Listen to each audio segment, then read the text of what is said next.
Ya, Assalamualaikum warahmatullahi wabarakatuh. Kenalkan, nama saya Tipala Pramasuta, kelompok E3, kelas 5E. Jadi pada kesempatan kali ini saya akan membahas tentang getaran bebas dan getaran dinamis.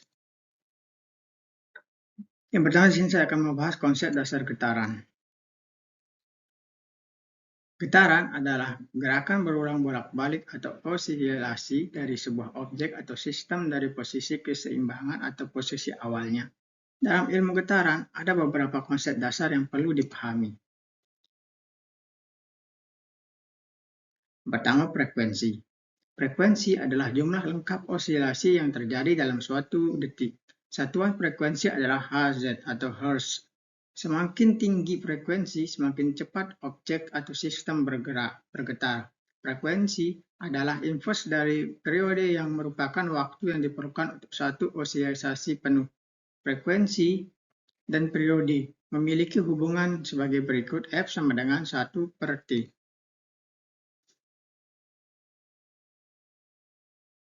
Yang kedua, amplitudo.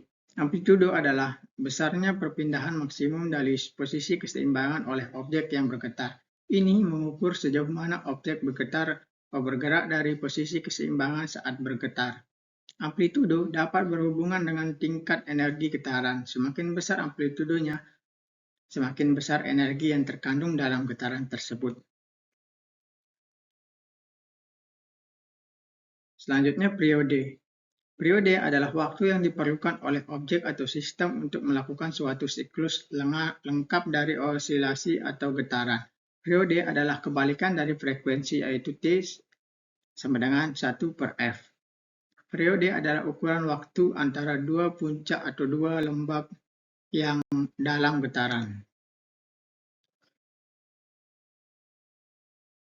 Osilasi harmonik sederhana. Osilasi harmonik sederhana adalah jenis getaran yang mengikuti pola yang teratur dengan amplitudo konstan.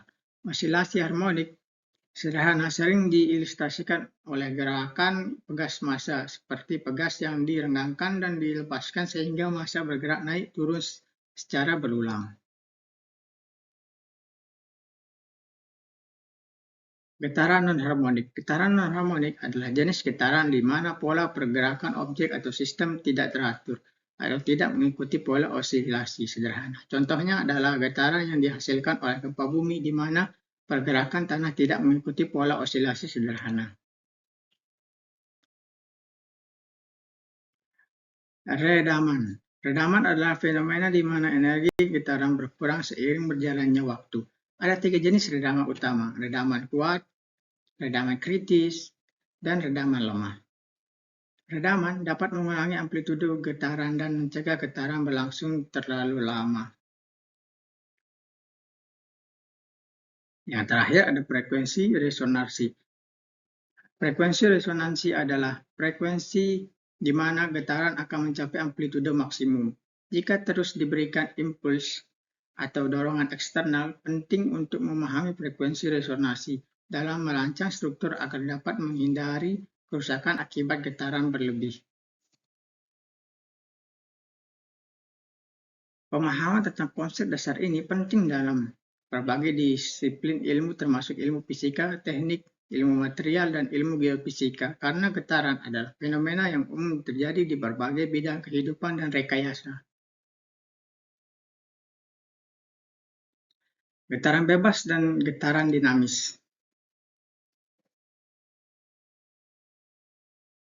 Getaran bebas juga dikenal sebagai getaran alami atau getaran resonansi. Getaran ini terjadi ketika suatu sistem mekanik atau struktural diberi gangguan awal seperti diberikan dorongan atau perubahan posisi, dan kemudian dibiarkan berkembang secara alami tanpa adanya gaya eksternal yang mempengaruhinya. Pada getaran bebas, sistem bergerak dengan frekuensi dan amplitudo yang merupakan karakteristik sistem tersebut. Contoh klasik getaran bebas adalah ketika Anda menarik benda yang tergantung pada gas ke bawah dan kemudian melepaskannya. Benda tersebut akan bergetar dengan frekuensi alami pegas gantungan tersebut tanpa adanya gaya eksternal lain yang mempengaruhinya.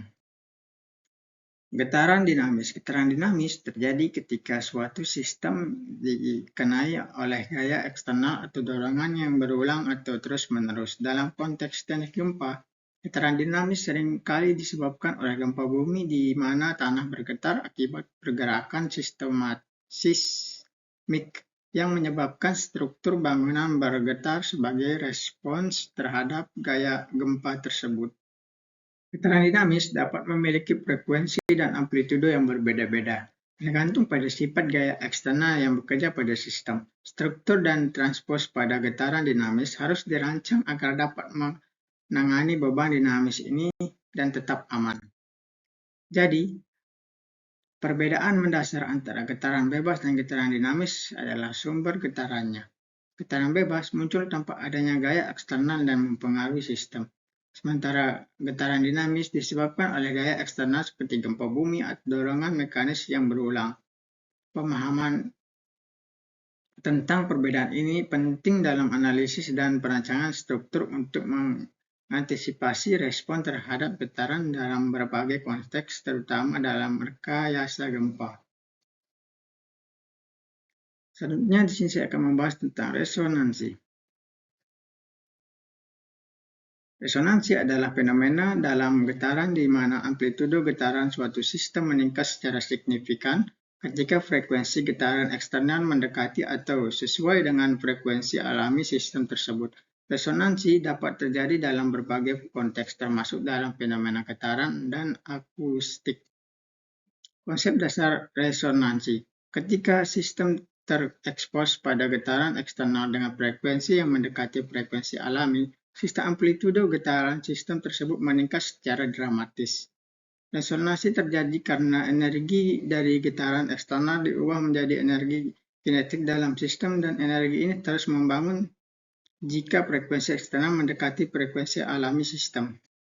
Frekuensi resonansi adalah frekuensi di mana amplitudo getaran mencapai maksimum. Pada frekuensi ini, sistem mencapai respon maksimum terhadap getaran eksternal. Misalnya, jika Anda mengayunkan ayunan dengan frekuensi tertentu, ayunan akan berayun semakin tinggi. Ketika Anda mengayunkan dengan frekuensi yang sesuai dengan frekuensi alaminya. Dalam konteks teknik gempa, pemahaman tentang konsep resonansi sangat penting. Perencanaan struktur bangunan harus mempertimbangkan frekuensi alami sistem untuk menghindari frekuensi gempa yang dapat menyebabkan resonansi dan kerusakan yang serius. Selanjutnya, pengaruh material pada getaran. Getaran dalam konteks rekayasa seringkali dipengaruhi oleh sifat-sifat material yang digunakan dalam suatu sistem. Ini berarti berbagai jenis material dapat merespons getaran dengan cara yang berbeda. Berikut adalah beberapa cara di mana material mempengaruhi getaran. Elastisitas. Sifat elastisitas material menggambarkan kemampuan material untuk mengembalikan bentuk aslinya setelah mengalami deformasi. Material yang lebih elastis cenderung merespon getaran dengan amplitudo yang lebih kecil, karena mereka dapat dengan cepat mengembalikan bentuk asli mereka setelah mengalami perpindahan. Sebaliknya, material yang kurang elastis dapat menghasilkan amplitudo getaran yang lebih besar. Kekakuan. Kekakuan material merujuk pada resiliensi material terhadap deformasi. Material yang lebih kaku memiliki frekuensi alami yang lebih tinggi, yang berarti mereka akan merespon getaran dengan frekuensi yang lebih tinggi. Material yang lebih fleksibel akan memiliki frekuensi alami yang lebih rendah dan merespon getaran dengan frekuensi yang lebih rendah. Densitas. Densitas material adalah beratnya per unit volume. Material dengan densitas tinggi memiliki inersia yang lebih besar dan cenderung merespon getaran dengan amplitudo yang lebih rendah. Material dengan densitas rendah cenderung merespon getaran dengan amplitudo yang lebih besar.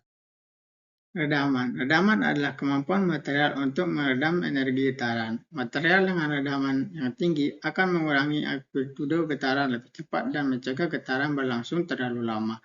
Redaman yang rendah dapat menghasilkan getaran yang berkepanjangan dan merusak struktur, seringkali terbuat dari kombinasi berbagai jenis material. Pengaturan material dalam struktur dapat mempengaruhi respon terhadap getaran. Desain struktur yang tepat menghitungkan sifat-sifat material untuk menghasilkan performa yang diinginkan dalam respon terhadap getaran. Pemahaman tentang bagaimana material mempengaruhi getaran adalah penting dalam desain struktur yang tahan terhadap getaran, terutama dalam situasi seperti gempa bumi atau getaran mesin. Mempertimbangkan sifat-sifat material dalam analisis getaran dan memperancangkan struktur adalah langkah kunci dalam memastikan keamanan kinerja sistem. Lanjut, analisis spektral getaran. Analisis spektra getaran adalah metode untuk menganalisis sinyal getaran dengan mengurangi sinyal tersebut menjadi komponen-komponen berbeda dalam domain frekuensi. Ini membantu kita memahami bagaimana energi getaran terbesar dalam berbagai frekuensi yang berkontribusi pada getaran tersebut. Berikut adalah beberapa konsep dan komponen utama dari analisis spektral getaran. Transformasi Fourier. Transformasi Fourier adalah teknik matematika yang digunakan untuk mengubah sinyal dalam domain waktu menjadi domain frekuensi. Ini memungkinkan kita untuk melihat komponen frekuensi individu yang ada sinyal getaran. Spektrum amplitudo frekuensi. Spektrum amplitudo frekuensi menggambarkan beberapa besar amplitudo getaran pada sebagai berbagai frekuensi. Ini sering digambarkan dalam bentuk grafik dengan sumbu X adalah frekuensi dan sumbu Y adalah amplitudo. Frekuensi resonansi. Dalam spektrum amplitudo frekuensi resonansi akan muncul sebagai puncak tertinggi menunjukkan frekuensi di mana getaran memiliki amplitudo maksimum. Pemahaman tentang frekuensi resonansi penting dalam merancang struktur agar tidak bergetar dengan amplitudo yang berlebihan pada frekuensi tertentu. Identitas sumber getaran. Analisis spektral dapat membantu dalam mengidentifikasi sumber getaran. Setiap sumber getaran cenderung menghasilkan spektrum frekuensi yang unik. Misalnya, mesin bergetar pada frekuensi yang berbeda dari gempa bumi. Dampak pada desain struktur. Hasil analisis spektral getaran dapat digunakan dalam perancangan struktur. Dengan memahami spektrum getaran yang mungkin terjadi, insinyur dapat merancang struktur yang tahan terhadap getaran dengan tepat. Monitoring getaran terus-menerus. Analisis spektral getaran juga digunakan dalam memantau kondisi mesin atau struktur. Peningkatan frekuensi atau amplitudo spektrum dapat menjadikan indikasi masalah kerusakan potensial. Dengan menggunakan analisis spektral getaran, kita dapat mendapatkan wawasan yang mendalam tentang karakteristik getaran suatu sistem, yang kemudian dapat digunakan untuk merancang, memantau, dan mengidentifikasi masalah dalam berbagai konteks teknis. Tentunya peran getaran dalam desain bangunan berkelanjutan. Getaran memainkan peran penting dalam desain bangunan berkelanjutan dengan berbagai cara. Bangunan berkelanjutan bertujuan untuk mengurangi dampak lingkungan, meningkatkan efisiensi energi, dan menciptakan lingkungan yang nyaman bagi penghuninya. Berikut ada beberapa aspek di mana getaran mempengaruhi desain bangunan berkelanjutan. Pertama, isolasi getaran. Getaran yang dihasilkan oleh lalu lintas jalan, kereta api, atau aktivitas industri dapat mengganggu kenyamanan penghuni bangunan. Oleh karena itu, dalam desain bangunan berkelanjutan perlu dipertimbangkan isolasi getaran yang efektif untuk mengurangi dampak getaran dari lingkungan luar. Pemantuan getaran. Dalam upaya menciptakan bangunan yang efisien secara energi, pemantuan getaran dapat digunakan untuk mengukur penggunaan energi dan kinerja sistem HVAC, pemanasan, ventilasi, dan AC. Data getaran dapat membantu mengoptimalkan pengaturan HVAC untuk efisiensi yang lebih tinggi. Energi terbarukan. Sistem energi terbarukan seperti turbin angin atau panel surya dapat menghasilkan getaran yang perlu dipertimbangkan dalam desain bangunan. Penggunaan energi terbarukan dalam bangunan berkelanjutan dapat memerlukan perhatian khusus terhadap dampak getaran. Energi getaran. Terdapat teknologi yang memanfaatkan getaran sebagai sumber energi. Misalnya, getaran yang dihasilkan oleh pergerakan orang atau kendaraan di bangunan dapat digunakan untuk menghasilkan listrik melalui perangkat khusus. Desain bangunan yang fleksibel. Bangunan berkelanjutan sering dirancang untuk beradaptasi dengan berbagai kondisi seperti perubahan musim atau kebutuhan pengguna. fleksibilitas dalam desain struktur dan tata letak interior dapat meminimalkan getaran yang disebabkan oleh perubahan ini. Pertimbangan material. Pilih material dalam konstruksi bangunan dapat mempengaruhi sifat-sifat getaran. Material yang lebih elastis atau dengan redaman, yang lebih dapat membantu mengurangi getaran dan meningkatkan kenyamanan akustik dalam bangunan.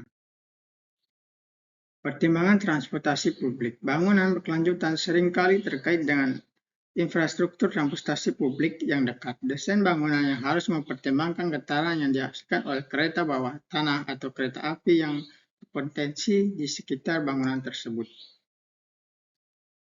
Desain berkelanjutan yang terintegrasi. Desain bangunan berkelanjutan haruslah holistik dan terintegrasi dalam konteks getaran. Hal ini mencakup perencanaan yang cermat untuk meminimalkan dampak getaran pada kenyamanan dan efisiensi energi. Pemahaman tentang bagaimana getaran mempengaruhi bangunan berkelanjutan merupakan bagian internal dari desain yang berhasil. Dengan mempertimbangkan dampak getaran secara holistik, kita dapat menciptakan bangunan yang lebih efisiensi secara energi, nyaman, dan berkelanjutan secara lingkungan. Oke. Mungkin hanya itu yang bisa saya sampaikan. Kurang lebihnya saya mohon maaf. Assalamualaikum warahmatullahi wabarakatuh.